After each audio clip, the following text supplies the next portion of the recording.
magdala sila ng dokumento. Hindi yung turo ng turo yung mga lintik na yan. Paminaw na to si Erwin. XFM Katropa. Wala naman kakwenta-kwenta. Sasabihin, magtuturo lang dito, magpapasikat lang. May target date na ba? Plans natin so far, yung government, iimbitahan ko po ulit. Salita na ho yun, paulit-ulit na lang. Unless kung meron silang bagong testigan naman, credible. At gusto natin sa Blue Ribbon, magdala sila ng dokumento. Hindi yung turo ng turo yung mga lintik na yan. Oh, grabe no? Ay, madali na magturo eh. Turo kita, ito, nabanggap ng maleta, lahat kayo media. Tingnan mo pati media, nagdadalawang isip pa. Sa media, sa Senate, kita mo kabastusan na yun. Dahil gusto na supportahin sinabi ni Senator Marcoleta na may mga reporter, media sa Senado. Tignan mo kabastusan. Pero sir, That's disrespect. pero sir, yung legal steps po, meron na pong usad development. Pinag-aaralan na magpa-file ang usurpation of authority labang kay Senator, yung nangangarap na maging senador na Mike Defensor. Pero may timeline ba yun, Sen? Kung when kayo magpa-file? Pag-uusapan pa ng majority in the next few days. Pero sa tingin namin, may talagang usurpation of authority dahil hindi naman siya membro ng Senado.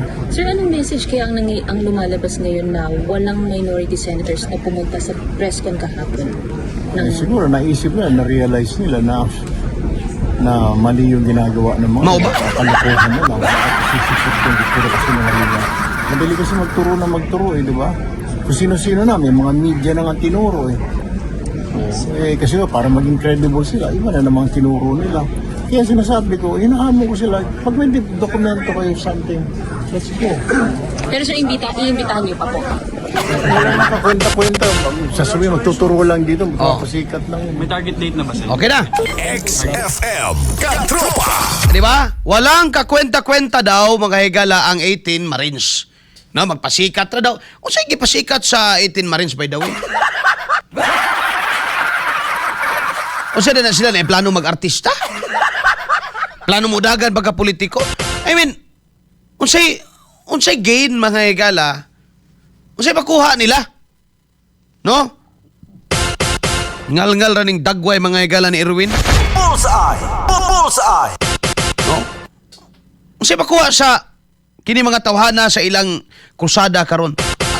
Actually mga higala, ang ilang yun nakuha peligro sa ilang kinabuhi mga igsoon. Bullseye. Bullseye. No? Pero pasalamat na nila gumikan kay tungod nila mga higala, no? Wala may napamatud-an tinuod, wa may korte, wa may kuan, pero tungod nila mga higala at least atong na-identify. O kana mga na-identify karon magkinto na. Sa pasabot nako, mag-amping na sila. Mga higala, no? O nakapait lang ani. Kay wa sila mahatagi mga higalag proper venue nga maimbestigahan ang ilang gipanulti mga igsoon. Kadtong mga nakadawat anam-anam to hantud sila makaya nang iresto karon og mga ebidensya. No, nang iresto karon mga ebidensya para naa sila mga higalay ika-sulti o ikaingon nga wa gyud sila ilabot. Bullseye. Bullseye. Samtang ilang gipaningkamutan baga higala nga mabalibaran hangtod silang makaya mga kaigsuunan ang 18 ka mga sundalo. No, muna karon maot hunahon Erwin. Sige daw be. Pasikati daw ko ninyo be. Pag unsubscribe daw mo kang Erwin Tulpo be. Napod na siya kuan gab, napod na siya YouTube. Si Erwin. Si Erwin na po na YouTube si Erwin. Follower na lang sa Facebook, follower. Gihagit na ko mga follower sa Facebook ni Erwin. Balhin na mo dito kang katropang Arnel nga Facebook. Ikaw karon napasanginlan. Siyempre apil ko na si Erwin sa listahan. Ikaw karon napasanginlan. Karon, no? Natural nga moingon jud kag pasangil ra ng tanan. Ang nindot nimong buhaton, no? Ikaw may blue ribbon. Moingon ka nga, ako may blue ribbon, muhawa ako sa blue ribbon para gyud maimbestigahan ni kay sure man gyud kung wa ko'y labot. Nya, sa ngalan sa delikadesa, mo inhibit ko. Mo na angay ni mong buhaton, Irwin.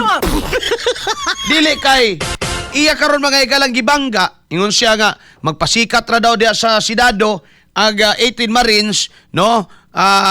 Nasa YouTube pod, 1.2 million subscriber. Stoy, pamalhin mo sa katropang Arnel. O sa pa may gibuhat niya pag unsubscribe na mo, ana.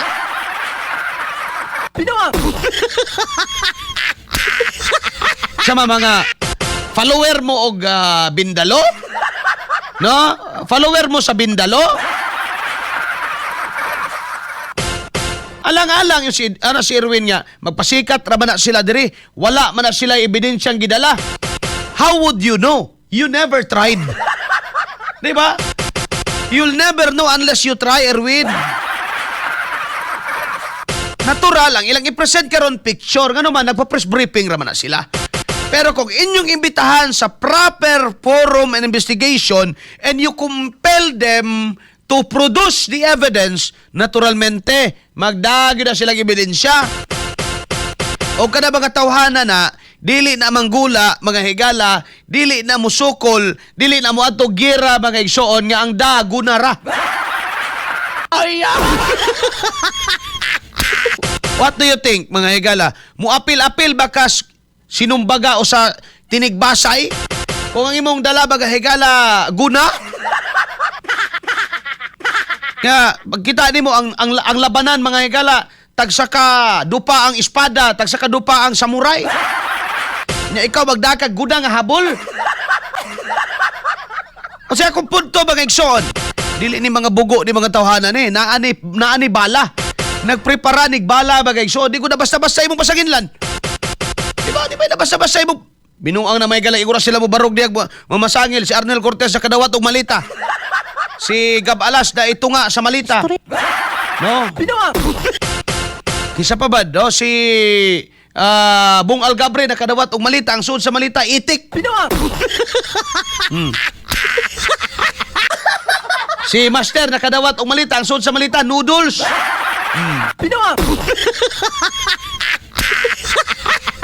Si katropang Kinit Tagupa nakadawat og malita sa malita mga blue mga tuna no kana mga tuna nga kanang gagmay kay mao'y konsumo. Ay! Di na ba oy? Kay ni-apel sila na magahigala sa dako nga pictures politika na sila'y bala. Nya ayaw mag-ingat Irwin niya. Wala namang kakwenta-kwenta. Magtuturo lang na magtuturo yan. Isa lang, diya na to makita, then compel them to produce the evidence, tanaw na to. No, tanaw na to. Kay basin bayag, mabulaga ka. No, ana kapait karon mga higala, kabalo ka, unsay nakamaot ani. Dapat diliing ani ang pagtratar sa Senado ngadto sa whistleblower.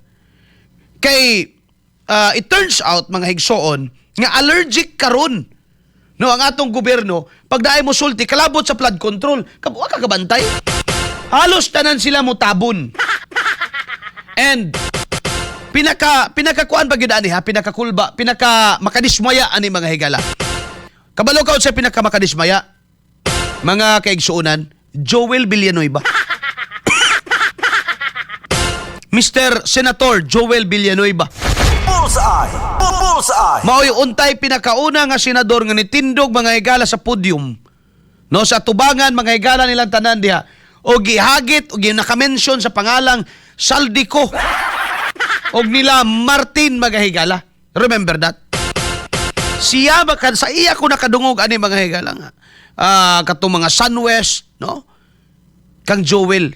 Pero nganong karon well? Nakalimot naman ka. No? Muna'y nakapait karon mga kaigsuunan. Ang atong gobyerno, imbis magahigala nga imbestigahan, ang unod sa istorya magahigala, ang ilang imbestigahan, ang ilang intrigahon, ang personalidad mga higala sa mga whistleblower. Unsay mensahe ani mga higala? Kisa pa'y ganahan mag-whistleblower dyan, ingani man ang gobyerno. Diba? So, bisan pagdakay na ibawan ng mga higala, you will just keep your mouth shut. Kapoy na sig istorya eh. No? Mamiligro pa imong kinabuhi pag-abot niya ikaw pa'y mahimong dautan. Tinuod na. Ganahan pa ba ka mga higala mo saksi? Ganahan pa ba ka mo barog mga higala tinuod? Kung ikaw nga ni barog sa tinuod mga higala inong kag ay gibayran man ka oy. Unya imbes mga higala nga tabangan kasi imong gobyerno because you are telling the truth. You are helping the government mga higala aron nga ma-unfold, aron mga higala nga masulbad kini problema sa korupsyon. Ang imo mismong gobyerno mo imbestigahan mo ingon bakakon kang dako. See that? So, si kinsa karon nga nahibaw-an, si kinsa karon mga higala nga adunay naghawid og ebidensya bagay igsuon para sa pagsulbad sa korupsyon. Ang ilang may galang bation karon kahadlok og katalaw ngano man walay gobernong muagak nato, walay gobyerno nga mutabang nato. In fact ang gobyerno mo ikalaban nato aning kalakiha, no? All the while we are thinking ang gobyerno mo atong mo mutabang nato, no? Kay siyempre kining atong dala impormasyon makasulbad sa korupsyon, accountability kini, pero di na mo'y mahitabo mga igalagumikan kay mismo ang mga galamiton sa gobyerno, NBI, etc. mo'y mo imbestigar nimo. So, unsay bation karon mga igala sa gustong mag-whistleblower gumikan kay naa siya na siren, mga igsoon, it will lead you to indifference. Sa pasabot ana, di ka na lang makialam, no? Di ka na lang mag-apil-apil, no?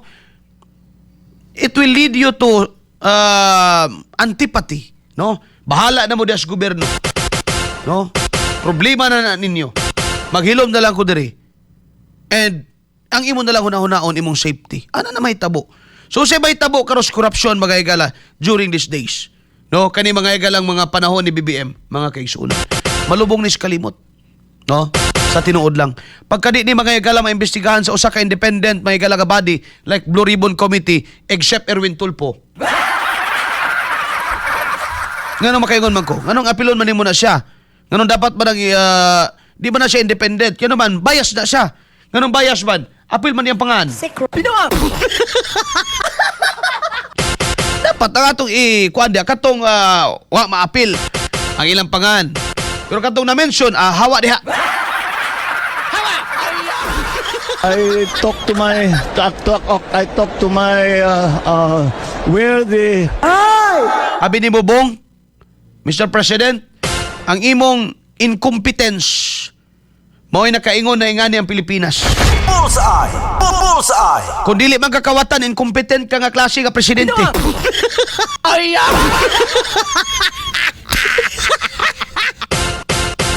Mo ni akong mamisgab ba? Pohon, simbako. Maabogado gani tagab. Makaingon ko ba nga, makaya pa ka na akong komentaryo nga parehaan eh. Di na siguro, no? Okay. Paano man ka, dapat calculated na tanan imong mga istorya. Calculated ba gyapon 'tong istorya karon pero wa magoy lipod-lipod mga igalan ni ato ah. Ngayon naman public opinion man eh, no? Og nagsumikad man ni mga igala sa akong free speech. No? Bitaw Marcos, BBM. Kung dili ka kawatan, inutil ka. Klaro man. Tungod kay you allow them. Itugutan nimo ni. No? Grabe kalisod karon i-prove mga igala nga grabe ka kuan kayo. Tanan mo ingon na korupsyon pero pag iduso na nimo mga igala o mao ni nangawat. Mo ingon na gobyerno time sa. Di na mao. Di mo na itabo karon eh. Pasistoryahon nimo tanan na agyoy kawat na itabo. Grabe korupsyon. Pag danay mo ingon nga o kani si Erwin si Kuan si Rapi si Soto si kisa pa diya nga Tarpulano si Cheese. Mana ni gobyerno dali lang. Dili na mao. Dili na sila kawatan kay kaalyado na mo na. Ay! Si BBM, si Sandro. Time sa, no, wala nagdawat na. Si Charis, wala nagdawat, no. Gabudlat lang mata ni mo, Sandro. No? Ngano na ingon ani man ta? Wani mo ka hinuklog ana mga higala. Nganong naingani man ang Pilipinas, oy? Ginidako na palihog lang sunod mga higala. Even Amy. No? Sorry ma'am. Pero it's time. No? Ayaw na ninyong butangig Marcos ang national government, palihog lang.